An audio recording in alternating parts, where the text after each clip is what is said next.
up? So, nandito na tayo sa Al-Ula moment. So, napuntahan ko yung mga rock Sana formation in actual view. So, mahawakan natin siya in actual view. So, yun napakataas po niya. Sana Feeling ko, all. Pinorm yata to. So, hindi yun talaga to yung form niya. Pero talaga, in-enhance lang yung mga rock na to. Kaya nagiging form. So, kung mahawakan natin, napakatigas talaga siya. Para siya, what kind of rock? Sedimentary rock, whatever. So, napakatigas niya at napakalaki yung mga Sana rock. all. Nakita nyo yung sa likuran, naka-form siya into shape. Yung doon banda, yung parang may wave, tapos may butas siya sa loob. Meron siyang, so pupuntahan natin yung actual view. So ang ganda niya talaga. So napaka relaxing tingnan. Tapos dito napakalamig ng hangin. Kasi feeling ko nasa mataas siya na part. So yun na nga, maganda siya. So yun ang mga kasama ko nandun na. So pupuntahan natin yung may open na sa gitna doon. Parang may mukha siya doon sa may somewhere in Philippines sa may Ilocos Norte. Meron din ganito. I think it's Lagoon. So kamukha niya doon. Yun guys, tingnan natin doon. Tingnan natin nga yung nandun sa may sulok, yung may open sa gitna. Yung dalawang magkarugtong na rock na malaki. So yun. Diyan sa loob. Napakalaki at saka malalim to siya ha. Ayan. Napakagandang views. Ito yung makikita natin sa YouTube, sa online, naka-post. Ito yun siya. So, actual natin siyang napuntahan. So, yun. Alright, malapit na tayo doon sa may butas. Yan sa likuran ko, parang mga curve, parang mga biyak-biyak na bato matutulis. Yan, ang ganda niya tingnan. So, the experience is so amazing, great, and so relaxing. Medyo matarik yung mga rock na dadaanan natin papunta dun sa may middle part yun. Medyo matarik lang yung mga rock and mga bato.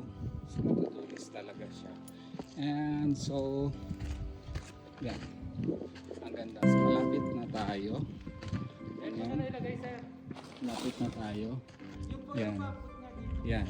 So nandito na tayo, malapit na tayo at mapansin nyo guys, yung mga bumibisita dito, mayroon silang mga in-engrave na mga pangalan dito sa rock side. So yan, narapitan natin.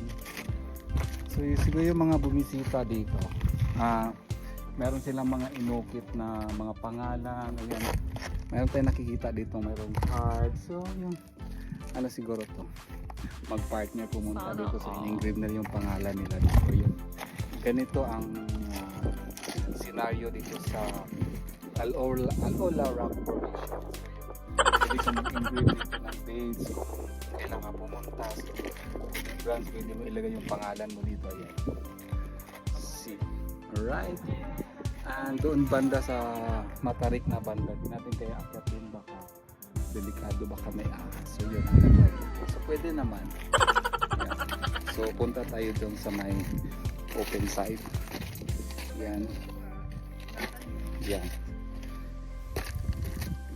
Alright, so yung mga kasama. Finally, nandito na tayo sa taas banda. Ito yung open na dalawang rock formation na magkarugtong. So nandito na tayo. So yun sa likod, medyo matarik na siya tingnan. Yung mga kasama ko, nagpipicture, nagpo-posing. Ang ganda talaga na experience at saka mahangin dito sa taas. Yan yung kasama ko, si Gandang Hari. Kamusta po yung experience dito? It's so amazing.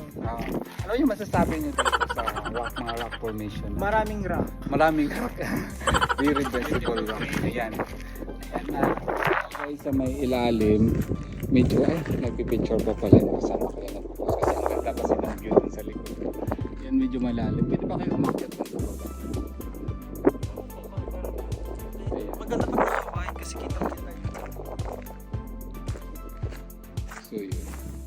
So yun yung mukha nung doon sa bandang ilalim. I-zoom in natin konti. Ayun, medyo malalim yun siya matarik. Pwede mo naman siyang babain pero dahan-dahan lang. Alright. So sa taas, nakikita nyo meron din mga naka-engrave na mga pangalan dito. May some iba is Arabic. So usually mga locals ang pumupunta dito. Even doon banda sa taas, mayroon man ka na engrave na pangalan. So feeling ko mag-engrave din ako ng pangalan dito mamaya. Kaya na dito. Mayroon Sana mga all. stars, mayroon mga hearts. So yun. Gaganda.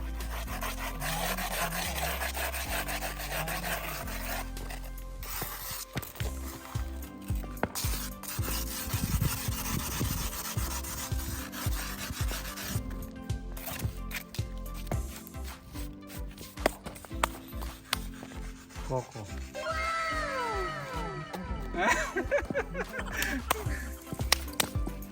So alright guys, portrait lang. I-portrait mo lang. Itayo ko lang siya. Ganyan. Portrait. So, nag-okit na nga tayo ng pangalan natin dito kasi makikita niyo dyan lahat. Yung mga bumisita. Sana all. Naka-enjoy ang pangalan nila. Meron magkaaway, mga jowa, mga asawa. So, nandyan yung mga pangalan nila. Sana all. So, yan siya. So, nag-engrave din siya. Tingnan mo. Ayan.